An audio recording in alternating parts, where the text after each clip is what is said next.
All right, backfields. Alabama's had a pretty good performance, although the running back room wasn't vintage Derrick Henry esque. But still, I No. mean, Alabama got a win going away. Nobody cares about that right now. Everybody's eyes have been on this Texas game, which it's funny. Trey, I kind of keep tabs of what everybody thinks on the game, and you've got ESPN's FPI, which with the home field advantage got Alabama favored by 14, SP Plus Alabama by 13. Sagarin has only got Alabama by 11 comparatively, and then you've got the actual line done by Humans, which set it at 7, which I frankly thought it'd be higher than that because it's in Tuscaloosa. Well, Is this because 3 just points go to everybody the having 3 a points memory go of to last year? Right. Well, but I mean, point is, I would think that Alabama's a bigger favorite on a neutral field than 4 points against Texas, but that's where the odds makers have put this thing. It's because, in my opinion, folks finally think Texas has a darn offense. And by the way, they got a pretty strong defensive front and linebacker unit. This is a man. You don't want to get caught going down that road of saying, "Well, Texas is back." But I will say, like, if Texas has any opportunity over the next 2 to 3 years to have a statement game and be able to say Texas is back, it's this weekend against Alabama. Yeah.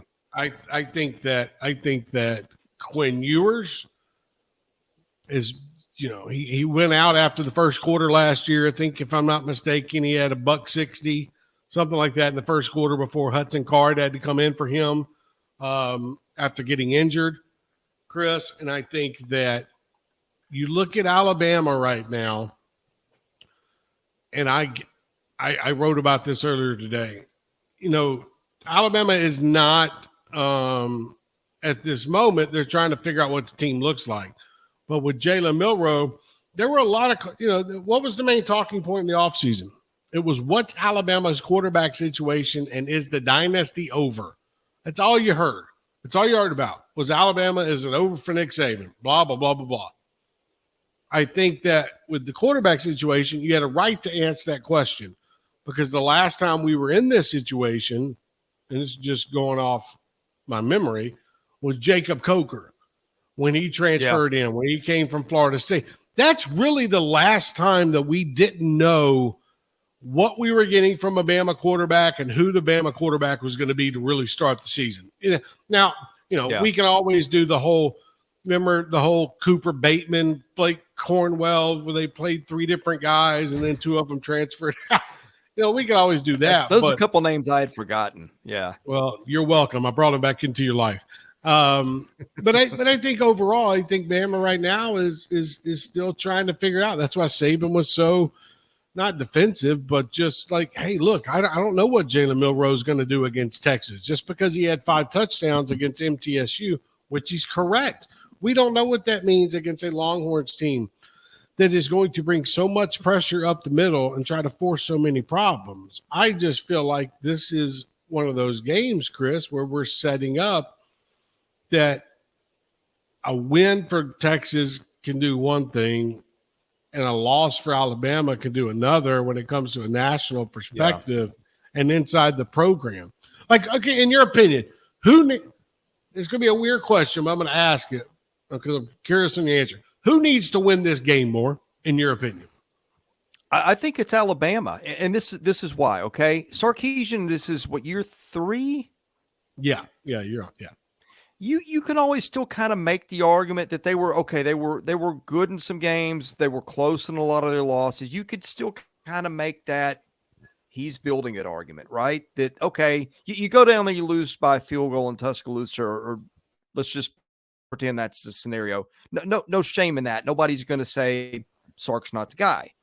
What has been the narrative on Nick Saban a lot of this offseason? Oh, games, the crumbling dynasty. Georgia's past him, blah, blah, blah. To me, if Alabama wins this game, Alabama has to go in that one of the 4 favorites to make the playoff. If it doesn't, it doesn't. Then that'll be how many years out of the last 3 or 4 that Alabama's missed the playoff. Not that anybody in SEC football would ever overreact, or putting things under a microscope, but you know good and well where that goes if Alabama doesn't win this game. That's why I think it's so important for Bama to win, even if it's by a field goal with 5 seconds left in the game. Yes. If Texas rolls into Tuscaloosa and plays their rear end off for 4 quarters, and we go back and forth Saturday night in Tuscaloosa, and Alabama just happens to get the last possession and they go down, they kick a field goal to win it, there's no moral victories, but yeah, Texas did what they were supposed to do. Alabama needed it more, because if I always go, I've been going back for the last 2 weeks to when Kevin Sumlin came into Tuscaloosa and won that game with Johnny, and what that did for A&M during Johnny Manziel's time. We all know how Kevin Sumlin ended at Texas A&M. I'm just talking about during that little stretch. It took Aggies to a different level.